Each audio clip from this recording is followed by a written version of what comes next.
ძვირფასო მგზავრებო, ჩვენ ვიმყოფებით თვითმართვად უნიკალურ ხომალდზე, რომელიც აღჭურვილია ყველაფრით, რაც გვჭირდება, ან შეიძლება დაგჭირდეს მოგზაურობისთვის.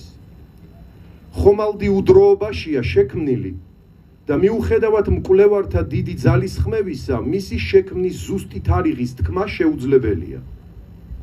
ხომალდის ძრავა ცეცხლოვანი სფეროა, რომელიც გარშემორტყმულია წყლით, მიწითა და ჰაერით.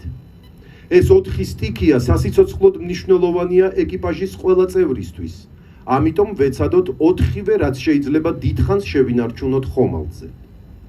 აქ ყველა არსება სიცოცხლის მისიით იმყოფება. გვაქვს სასმელი წყლის, ჰაერისა და საკვების ულევი მარაგი.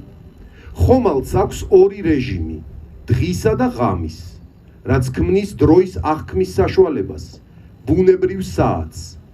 დღის განმავლობაში მისია პრაქტიკულად ხორციელდება. ღამით, ძილის დროს კი, ვიღებთ დაშიფრულ ინფორმაციას მის შესახებ სხვადასხვა მინიშნებით. ამ მინიშნებების ამოკითხვა რთულია, ამიტომ უმეტესად ვივიწყებთ ძილში ნანახსა თუ გაგონილს. ჩვენ წარმოვადგენთ ამ უნიკალური ხომალდის ეკიპაჟს, რომელსაც ოდესღაც არ ჰყავდა კაპიტანი, რადგან არ საჭიროებდა მას. მაგრამ ახლა უკვე ვირჩევთ ვინმეს, ვინც დადგება ხომალდის საჭესთან. საჭე საუკუნეების განმავლობაში ჩვენვე შევქმენით, რადგან არ გვჯერა რომ ხომალდი თვითმართვადია და თავისით შეძლებს ფუნქციონირებას. ის დაძველდა და პირვანდელი სახე დაკარგა. ან იქნებ ჩვენ დავაკარგვინეთ საკუთარი სივრცეების დარღვევა გაფართოება შემოსაზღვრით, რასაც ცოცხალი არსებები ეწირებიან. ხომალდის მთლიანობა აღარ არსებობს. საკვებისა და წყლის ულევი მარაგის მიუხედავად შიმშილი კლავს და წყურვილი გვახრჩობს, რაც იწვევს ქაოსს, ომსა და ნგრევას.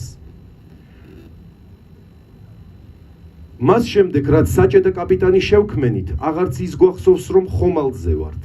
საერთო ბაქანი ქვეყნებად დავყავით, რომლებიც არა ხომალდის, არამედ ჩვენი წესებით ფუნქციონირებენ.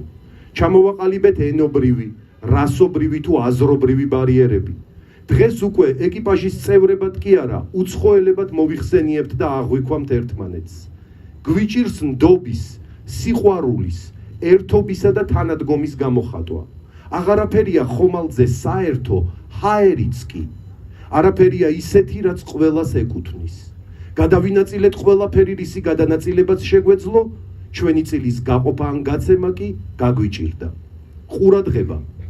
დანაწევრებულ ეკიპაჟს მოგმართავთ თხოვნით. ჩაუღრმავდით თქვენი წილი მისიის მნიშვნელობას და პატივი ეცით ეკიპაჟის უკლებლიw ყველა წევრს. ისინი ხომ იმავე მისიას ემსახურებიან, რასაც თქვენ. სიყვარულით, სასიამოვნო მოგზაურობას გისურვებთ.